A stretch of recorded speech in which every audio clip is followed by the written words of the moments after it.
Bugoy Carino nag-propose na kay EJ Laure sa kanyang 21st birthday celebration. Congratulations sa video na ibinahagi sa kanyang IG story ng former hashtag member na si Zeus Collins ay mapapanood rito ang intimate moments sa kalagitnaan ng 21st birthday celebration ni Bugoy, kung saan nagbigay muna ito ng heartfelt message sa kanyang longtime partner na si EJ Laure bago ito lumuhod at nag-propose sa volleyball player.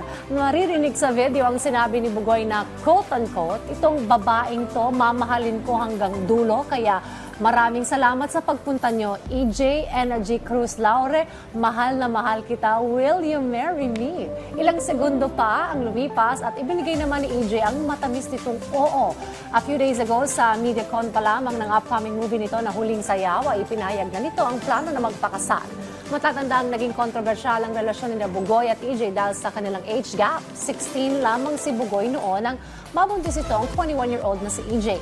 Ipinakilala naman nila sa publiko ang kanilang anak noong September 2020 kasabay ng 18th birthday celebration ni Bugoy.